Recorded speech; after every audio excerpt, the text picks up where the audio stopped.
আসসালামু আলাইকুম ওয়া রাহমাতুল্লাহি ওয়া বারাকাতুহু। সবাই কেমন আছেন? দোয়া করছি আল্লাহর কাছে সবাই ভালো ও সুস্থ থাকুন। আলহামদুলিল্লাহ, আপনাদের দোয়া আমিও ভালো আছি। আজকে বেগুনি বানাবো। কি দিয়ে বানাবো? আজকে বেসন দিব না, আজকে দিচ্ছি হচ্ছে আপনার ডিম আর হচ্ছে ব্রেড ক্রাম ডিম দিয়ে বেগুনি বানা যাক। চলেন চুলা অন করে দিলাম। আমি এখানে সরিষার তেল দিয়ে দিছি কড়াইতে। তেলটা একটু গরম হয়ে নেয়। তো আমি এখন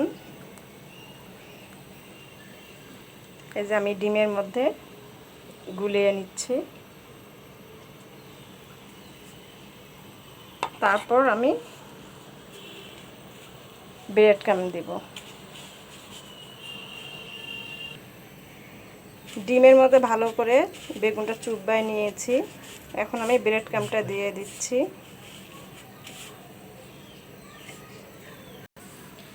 এখন এটা আস্তে করে ছেড়ে দিব।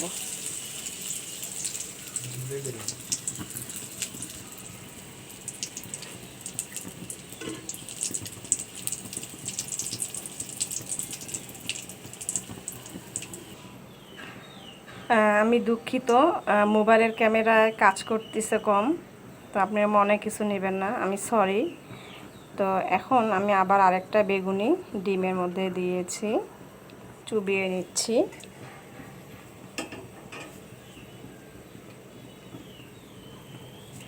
তারপরে আমি ব্রেড ক্রামে দিচ্ছি।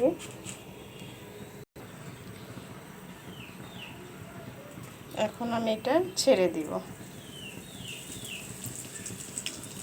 বেশিরভাগ তো সবাই আমরা বেসন দিয়ে বেগুনি বানাই খাই, আজকে ব্রেড ক্রাম দিয়ে বানিয়ে খাচ্ছি। তো আশা করছি ভালোই হবে, সবাই এভাবে বাসায় বানাবেন।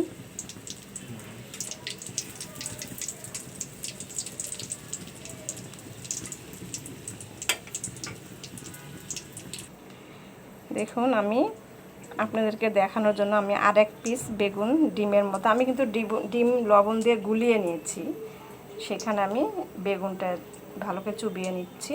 এখন আমি এটা ব্রেড ক্রামে দিয়ে দেব।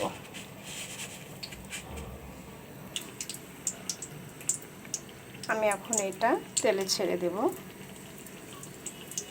জালটা কিন্তু একদম আপনারা হালকা দিবেন, আঁচটা কমাইয়ে দেবেন, বেশি আঁচ দিলে পুড়ে যাবে। যেহেতু ব্রেড ক্রাম তো আস্তে আস্তে এটা জাল দিতে হবে।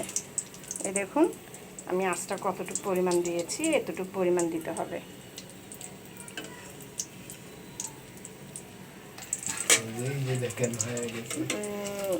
আসলে আমি সরিষার তেলে বানাচ্ছি, তো সবসময় আমি আপনাদেরকে প্রতিটা ভিডিওতে বলি সবাই সরিষার তেল খাওয়া অভ্যাস করুন, সুস্থ থাকুন। আমি বেগুনি বানাচ্ছি সরিষার তেলে, কোনো সয়াবিন তেল দেইনি। এবং আমি যে তরকারি রান্না করি তখনও আমি আপনাদেরকে সবসময় বলি যে আপনারা সরিষার তেল খাওয়া অভ্যাস করুন।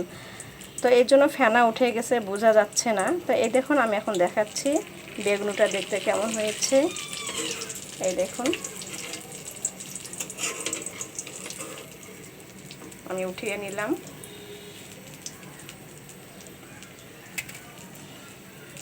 আরেকটা দেখাচ্ছি।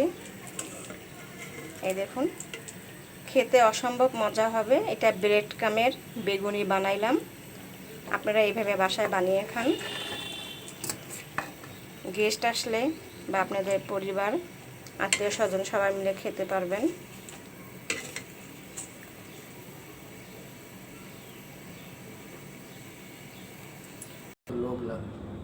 দেখুন ব্রেড ক্রামের বেগুনি কত সুন্দর হয়েছে দেখতে। আশা করছি খেতেও মজা লাগবে। সবাই এভাবে বানিয়ে খেয়ে দেখুন, ভালোই লাগবে।